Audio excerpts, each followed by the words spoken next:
que Dieu soit béni et glorifié. Content d'être là parmi vous ce soir. Je remercie mon frère Abraham qui m'a fait l'invitation.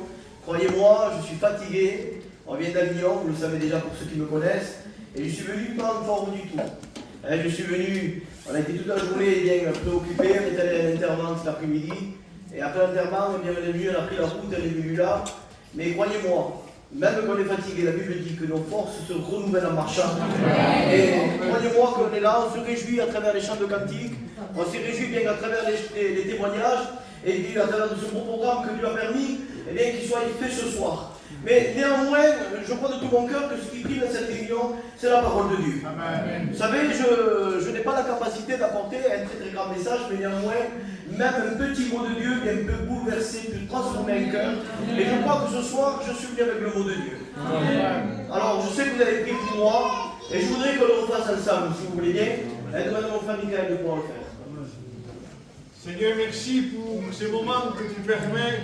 Merci pour les chants des cantiques, pour les témoignages. Amen. Mais Seigneur, l'essentiel vient, et l'essentiel c'est ta parole, la personne du Christ qui va être annoncée à travers ton serviteur. Seigneur, oui, l'homme n'a pas de capacité, mais c'est toi qui donnes le vouloir et le faire. La capacité qui vient du ciel, c'est toi. Parce que ta parole nous dit que toute grâce excellente, tout cadeau parfait, descend d'en haut du Père des Lumières. Seigneur, fais un cadeau ce soir. Seigneur, oui, que des âmes se donnent à toi la gloire de mon Sauveur. Amen. Merci Jésus. Amen. Gloire au Seigneur. Vous savez, comme je disais, eh bien, malgré qu'on est venu bien fatigué par rapport à la journée qu'on a eue, qu'on a commencé bien à chanter les cantiques ensemble, à partager ce moment, eh bien, c'est une réalité que même si on est fatigué, on se renouvelle. Parce qu'en réalité, on sent que Dieu est là. Et vous savez ce qui me plaît comme Dieu dans un lieu, ce n'est pas moi qui va le dire, mais c'est la Bible qui le dit. Vous savez, si c'est l'homme qui le dit, vous pouvez dire, eh bien, c'est sa parole à lui. Et malgré qu'on est animé de bons sentiments, l'homme est limité. Mais la Bible va dire que là où il allait, des miracles se produisaient. Et ce soir, je crois de tout mon cœur qu'il va y avoir des miracles au milieu de nous. Miracles de guérison, pourquoi pas, si Dieu le permet, béni soit Dieu. Mais les miracles qu'on peut voir ce soir, le miracle le plus important qu'on peut voir ce soir, surtout dans les temps que nous sommes en train de vivre, ce sont les miracles de conversion. Une âme qui peut passer de la mort à la vie, une âme qui vient ici perdue, fatiguée, non pas fatiguée parce qu'il a eu le journée chargée, mais fatiguée parce que le poids du péché pèse sur ses épaules. Et je crois réellement qu'il y a pour toi une solution. Le monde voudrait te dire qu'il n'y a plus de solution, qu'il n'y a plus rien à faire. Que, eh bien, pour toi, peut-être, eh bien, c'est déjà, on va dire, c'est déjà jugé. Pour toi, il n'y a plus rien à faire. Tu es rentré dans une case à laquelle, eh bien, tu es coupable, condamnable, et tu es rejeté de tout le monde. Mais j'aimerais te dire une bonne nouvelle. C'est que ce soir, Christ est au milieu de nous. Et quand le Christ est au milieu de nous, amen, des choses extraordinaires peuvent se produire. Et qu'est-ce que tu veux que se produise extraordinaire? Eh bien, je vais te le dire. C'est que tu es rentré peut-être perdu. Tu es peut-être rentré ici avec un poids de culpabilité. Et ce soir, Christ veut te donner l'opportunité que tu puisses passer de l'autre bord. Changer de camp. Comment changer de camp? Je te demande pardon si mes paroles choquent. Mais je ne voudrais pas bien ce soir mâcher mes mots. Je vous le dis en réalité, béni soit Dieu que je suis venu quelquefois, mais je ne connais pas l'église, pas plus que ça. Ça veut dire que je prêche dans toute la liberté. Et je voudrais te dire quelque chose. Qu'on soit d'Avignon, qu'on soit de Montpellier ou qu'on soit de Perpignan, peu importe la ville où on vient, le péché, eh bien, c'est quelque chose aujourd'hui que dans le peuple gitan, eh bien, il est là. Et depuis quelques années, il est en train de faire encore un peu plus de ravages. Et l'homme ou la femme qui n'est pas avec Dieu, je te demande pardon pour ce que je dis. Eh bien, laissez-moi vous dire que c'est Satan qui nous tient comme des marionnettes entre ses mains. On est liés, on est forcés, contraints à faire des choses qu'on ne veut pas faire. On ne voudrait pas pratiquer certaines choses et pourtant, il semblerait qu'on est obligé de le faire. On voudrait pas, on voudrait résister. Mais il y a une puissance qui pèse sur nous. Elle nous contraint, on dirait qu'il nous force à faire ces choses. Mais ce soir, j'ai la bonne nouvelle. On a la solution à ton problème. Et la solution ne se trouve pas dans ce monde. La solution ne se trouve pas en te payant des beaux voyages ou en croyant qu'en gagnant beaucoup d'argent, tu vas pouvoir sortir de cet état dans lequel tu te trouves. Peut-être bien tu es angoissé et tu crois qu'en produisant quelque chose par toi-même, en te payant certaines choses, tu crois que tu vas aller mieux. La solution s'appelle Jésus.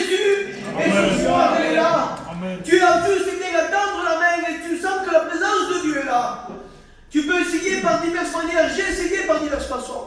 Et croyez-moi, je n'ai jamais trouvé le bonheur dans ce monde. Pour me donner 5 minutes, je vous explique un petit peu, eh bien, la vie comme une autre fois. Si vous dites Amen, je vous dis. Si vous dites pas Amen, je dis rien du tout. Et vous resterez avec ce petit secret que je vous ai jamais dit, que je vous aurais jamais dit. Église de Dieu, on est ensemble ou pas ce soir? Amen. Alors je vais vous dire quelque chose. J'étais un homme, croyez-moi. Ce que je voulais me payer, je pouvais me le payer. Je n'étais pas riche, mais j'ai toujours travaillé. J'ai toujours eu une bonne situation, on va dire, financière. Eh bien, je voulais me distraire de ce monde. Je croyais que ça allait produire le bonheur dans ma vie.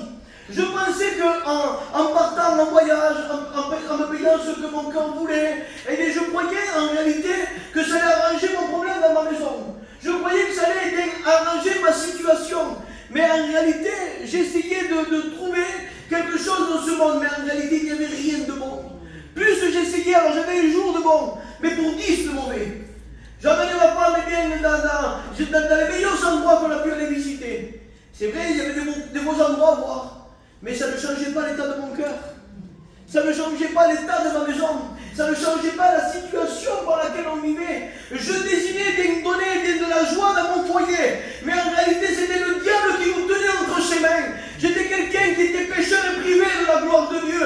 Et un jour, Christ s'est révélé à ma vie. Quel merveilleux jour quand Christ est rentré dans mon foyer.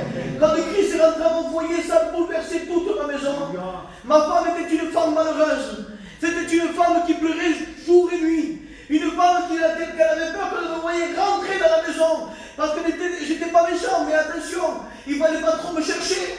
Et quand je rentrais chez moi, c'était un dégât. Mes enfants pleuraient. Je n'étais pas capable de pouvoir les prendre et les serrer dans mes bras. Parce que j'étais un pécheur privé de la gloire de Dieu. Un homme qui se droguait, un homme, je demande pardon pour les anciens. C'est un petit homme où on doit se respecter les uns envers les autres. Mais ici on le dit non pas pour se glorifier, mais pour glorifier le Dieu vivant, le Dieu du ciel, le Dieu qui change les situations, le Dieu qui a renversé cette malédiction qui pesait dans mon foyer. Et croyez-moi, j'étais enchaîné, lié par plusieurs vices et par plusieurs passions. Impossible de produire quelque chose de bien. Les gens qui nous voyaient, certainement qui devaient être hanter notre foyer. Parce que bien, on avait, on va dire, un petit peu d'argent, on pouvait se payer, comme je disais, ce qu'on désirait. Mais on était sous le même toit. Par respect par la famille. Respect parce que nous sommes gitans, mais en réalité, il n'y avait plus rien qui nous rassemblait. Et aujourd'hui, tu peux être sous un même toit. Tu peux vivre avec ton compagnon et pourtant, il n'y a plus rien qui vous rassemble. Le foyer est détruit, le foyer est brisé, les enfants pleurent, la compagne est malheureuse. Mais la personne de Jésus change toutes les situations.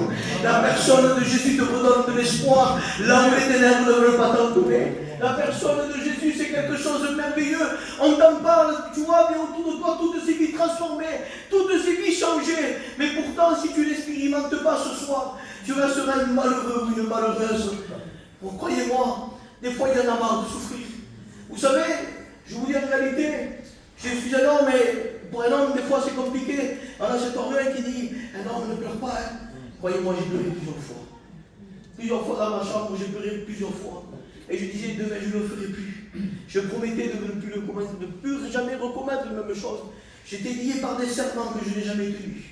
Ma compagne, croyez-moi, j'étais sincère. Et crois-moi peut-être dans ton foyer. Et je ne sais pas pourquoi je parle pour le foyer ce soir. Mais je crois de tout mon cœur qu'il y a un foyer qui est brisé ce soir. Je le crois réellement qu'il y a un foyer qui passe par des situations compliquées. Et croyez-moi, on est sincère, on aime nos enfants, on aime nos compagnes, les frères et sœurs. Je vous pose une question. Est-ce que vous n'aimez pas vos compagnons et vos compagnes? Moi, je l'aimais de tout mon cœur. J'essayais de donner le meilleur. Mais le péché était là. Et quand le péché est dans une vie, le péché détruit. Le péché détruit, le péché nous fait faire des choses à laquelle ça fait honte. Je vous promets la part de Dieu, si je marquerai ici sur ce mur tout ce que j'ai pu commettre, eh bien croyez-moi, c'est peu glorieux. Je baisserai la tête et je partirai en courant. Vite, je rentrerai dans ma voiture et vite, je disparaîtrai de ce lieu. Et plus jamais vous entendrez parler de moi. Mais là, eh bien, vous n'avez plus d'espoir. Là où il n'y avait plus de solution, là où même des fois, eh bien, croyez-moi, j'étais tombé tellement bas que quand les gens me voyaient, le péché avait volé mon identité. Il ne m'appelait plus Antoine, il m'appelait le drogué. Et là où je passais, eh bien, l'identité était complètement détruite par rapport au péché. Mais là, je vous promets de la part de Dieu, quand cette rencontre ça a été faite, eh bien, aujourd'hui, quand on me voit passer, on ne m'appelle plus par un drogué. Mais au contraire, approche-toi de lui, car c'est un homme de Dieu. Il a la solution pour ta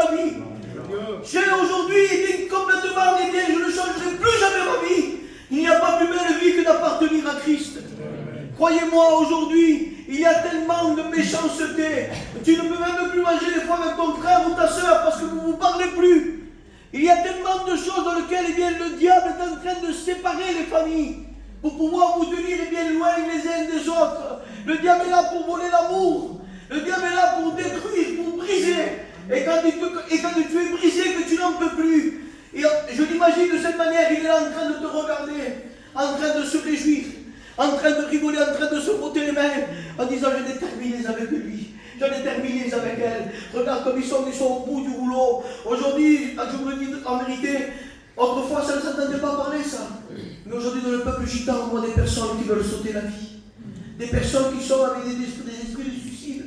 Des personnes qui n'en peuvent plus, qui disent qu'il n'y a plus de solution parce qu'ils sont tombés dans la tromperie du diable.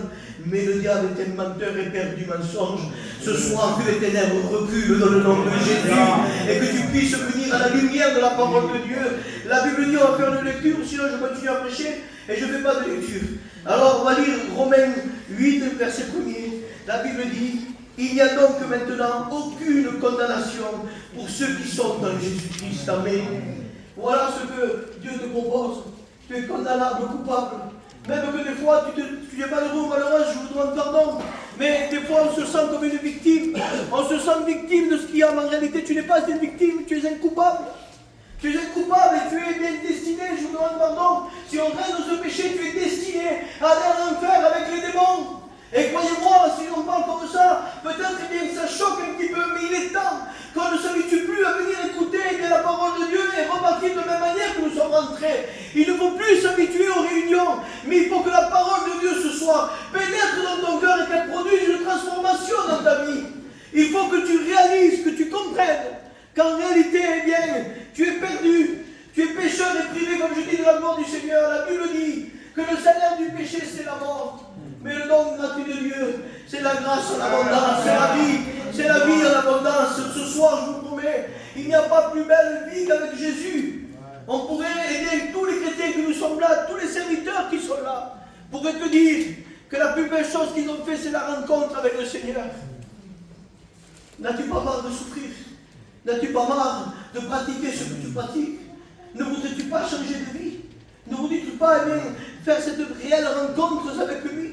Ne voudrais-tu pas eh bien, donner une meilleure vie à ton foyer? Ne voudrais-tu pas donner une meilleure vie à tes enfants, un meilleur exemple à tes enfants? Laisse-moi te dire que quand je rentrais le soir, je demande pardon s'il y a du deuil, mais quand je rentrais le soir où j'avais bu, ou quand j'étais drogué, l'exemple que je donnais à mes enfants n'était pas terrible. Je vous le dis parce que je parle de ma vie personnelle. Vous savez, mon père, eh bien, malgré que je l'aime de tout mon cœur, c'était un homme qui a vécu toute la vie dans le monde. Et quand il rentrait, et qu'il buvait, et qu'il se disputait avec ma mère, j'allais pleurer, j'allais souffrir. Moi et ma soeur, on ne dormait pas les nuits parce qu'on avait peur quand mon père rentrait. Et croyez-moi, que je disais dans mon cœur, je disais jamais je reproduirai ça. Jamais je ne produirai cela. Parce que j'ai tellement souffert que je ne voulais pas faire ce que mon père faisait. Mais laissez-moi vous dire que la réalité c'est ça. Les chiens ne font pas des chats. Et quand je disais je ne le ferai pas, eh bien c'était ce que je faisais. Je rentrais, tout était brisé. Tout était détruit. Il n'y avait rien à espérer. Mais un jour, je me dis Dieu, j'ai fait comme toi. J'ai poussé la porte de l'église. Et peut-être que tu as fait comme moi, tu t'es mis tout au fond pour que personne ne te voie. Pour que tu rentres et que tu dises, toi, je vais me mettre bien à part et que personne ne me regarde. Mais laisse-moi te dire que les yeux de l'Éternel s'étaient posés sur mon foyer. Et le jour où je suis rentré dans une réunion semblable à celle-ci, il n'y avait rien pour attirer les regards. Et je vous dis quelque chose.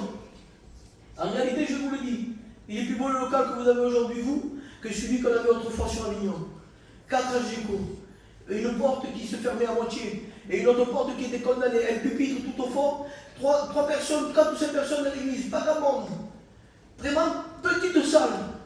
Rien pour attirer les regards. Quelque chose que tu aurais dit, toi, mais qu'est-ce qu'ils font là-dedans? Il n'y a rien de bon. Qu'est-ce qu'ils font là?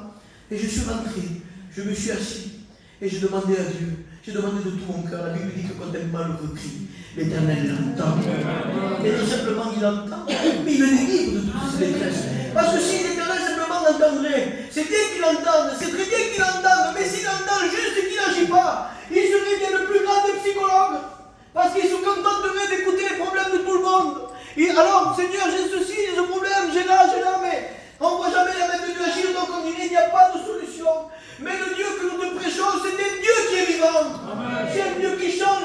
situation.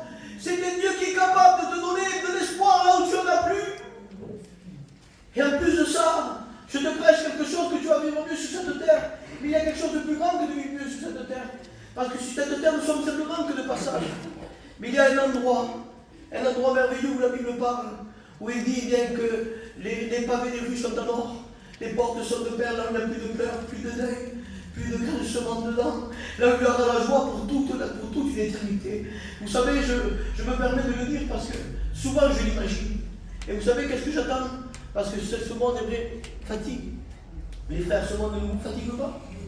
Les sœurs, ce monde ne nous fatigue pas. Toujours l'agitation, toujours les problèmes, toujours là et toujours en train de combattre pour mener à bien notre course. Alors je l'imagine, moi, ce jour-là où on va rentrer ensemble dans le royaume de Dieu, moi je l'imagine de cette manière, et vous l'imaginez avec comment il dit du Seigneur? Eh bien moi je l'imagine comme ça, et tu as le droit de l'imaginer comme ça. Je m'imagine moi dans un champ, une grande prairie verte, comme dans le psaume 23. Je me vois bien dans cet endroit paisible, je me vois bien déjà bien reposé, où je me vois avec mes frères, avec mes soeurs devant ce grand portail dans lequel un jour il s'ouvrira devant nos yeux, il nous dira: rentre bon et fidèle serviteur, tu étais fidèle en peu de choses, rentre dans la joie de ton maître. Et je me languis de rentrer, je me languis d'aller voir ce qu'aujourd'hui ma bouche prêche. Je crois de tout mon cœur qu'un jour mes yeux le verront. Et ce que je voudrais, c'est quoi? C'est que tout le peuple gitan puisse se prendre par la main et rentrer ensemble dans le royaume de Dieu. Qu'on soit gitan, catalan, gitan, espagnol, on est le même peuple, dit Dieu. Et je voudrais que mon peuple entier soit sauvé. C'est mon désir. Ou sinon, croyez-moi, on ne viendrait pas et bien de perdre une centaine de kilomètres pour venir prêcher la parole de Dieu. Ce soir, j'avais réunion à l'église d'Avignon. J'aurais pu dire: je reste chez moi. On est fatigué, pourquoi on va faire tant de kilomètres? On a une journée chargée. Mais si on vient ici, c'est parce qu'on croit de tout notre cœur. C'est que Dieu a un mot à te dire. Vous savez, quand je me suis converti, pas toute la prédication était pour moi. Mais un seul mot de Jésus a bouleversé mon cœur. Un seul mot de Jésus m'a fait comprendre, et bien que j'étais perdu, un seul mot de Jésus m'a fait comprendre que j'avais besoin de sa grâce. Et croyez-moi, si ce soir tu voudrais, la Bible dit: venez goûter comme l'Éternel est bon. Vous savez, le diable, et je termine, je ne sais pas combien de temps ça fait que je prêche, mais on va dire que ça fait une vingtaine de minutes, et je veux fatiguer personne. Et je n'ai pas force de parole comme à convaincre qui que ce soit, mais c'est par le Saint-Esprit qui convainc le péché. Alors ce soir, je voudrais simplement terminer avec cela, et pas aller plus loin, mais je voudrais vous dire simplement, et bien qu'aujourd'hui, et bien que peut se jouer tout en avenir.